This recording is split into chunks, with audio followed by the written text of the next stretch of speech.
আমরা সব ধরনের মানুষের, সব স্তরের মানুষের সাড়া পাচ্ছি এবং সাড়া পাওয়ার পেছনে একটা কারণ হচ্ছে যে উনি শুধু প্রতিশ্রুতি দিচ্ছেন না, উনি কাজ শুরু করে দিয়েছেন। এই এলাকার যে বিভিন্ন সমস্যাগুলো আছে এই কনস্টিটিউয়েন্সির, সব ধরনের সমস্যা নিরসনের, যেরকম মাদক ব্যবসা, সন্ত্রাস, গ্যাসের সংকট, পানির সংকট, বিদ্যুতের সংকট, আমরা কিন্তু ইতিমধ্যে কাজ শুরু করে দিয়েছি। স্বাস্থ্যসেবা যেটা অনেকেই বঞ্চিত হচ্ছে ঢাকা 13-তে, সেটার জন্য আমরা পদক্ষেপ নিয়েছি। মেডিকেল ক্যাম্প অনেকগুলো গঠন করা হয়েছে, চক্ষু ক্যাম্প গঠন করা হয়েছে, যেখানে প্রায় 400 থেকে 500 মানুষকে চিকিৎসা দেওয়া হয়েছে, 30 থেকে 50 জনের ছানি অপারেশন করা হয়েছে এবং আগামীতে গিয়ে আমরা একটা আইনি ক্যাম্পও গঠন করব, যে এই এলাকার মানুষরা যে ধরনের আইনি সমস্যা বা জটিলতায় ভুগছে তাদেরকে বেসিক কিছু পরামর্শ দেওয়ার জন্য।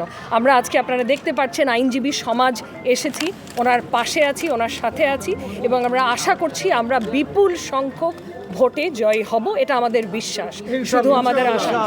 ইনশাআল্লাহ। বিভিন্ন দলের প্রার্থীরাও তো আছে, সেক্ষেত্রে আপনাদের কেন ভোট দিবে জনগণ? আমাদেরকে ভোট দেওয়ার কারণ হচ্ছে যে শুধু প্রতিশ্রুতি না, আমরা কাজ করা শুরু করে দিয়েছি। এটা একটা বড় কারণ। বড় বড় কথা বলা যায়, কিন্তু কাজ কজন করছে এটা আপনারা নিজেরাই দেখবেন, লক্ষ্য করে কাজ কে করছে। সো আমরা কাজ শুরু করে দিয়েছি এবং আমরা জয়ী হয়ে যখন আসব আমরা এই কাজ বহাল রাখবো এবং আরও বড় পরিসরে তখন আমরা কাজ করতে পারবো ইনশাআল্লাহ। আচ্ছা, আপনারা এই আসনে প্রধান কি কি সমস্যা চিহ্নিত করেছেন যা জনগণের জন্য আগামীতে খুব উপকার আসবে বা আপনাদেরকে ভোট দিবে? জি, অপরাধ প্রবণতা একটা বড় ধরনের সমস্যা, সন্ত্রাস, মাদক ব্যবসা, চুরি, ডাকাতি। সো সেটা নিয়ে আমরা অলরেডি উদ্যোগ নিয়েছি, আইন শৃঙ্খলা বাহিনীর সাথে যোগাযোগে আছি কন্টিনিউয়াসলি এবং সিসিটিভি একটা নেটওয়ার্ক আমরা বিভিন্ন জায়গায় প্রতিষ্ঠিত অলরেডি করা শুরু হয়ে গেছে। তারপরে বেসিক যে ফ্যাসিলিটিস মানুষের, যেরকম গ্যাস, বিদ্যুৎ, পানি, এগুলোর সংকট আছে। আমরা তিতাস, ডেস্কো, ওয়াসা সবার সাথে প্রতিনিয়ত বসছি এবং এগুলো নিরসনেরও চেষ্টা চলে যাচ্ছে এবং আমাদের বিশ্বাস যে জয় হয়ে আসলে এই কাজটাই আমরা আরও শক্তভাবে করতে পারবো এবং আমরা ফলাফল দেখাতে পারবো জনগণকে।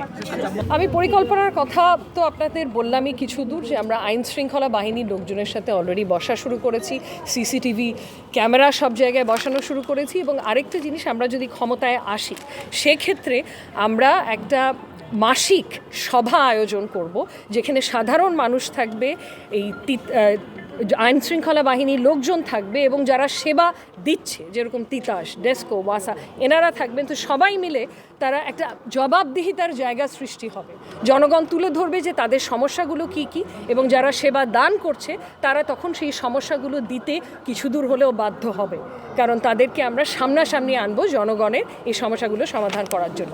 ধন্যবাদ।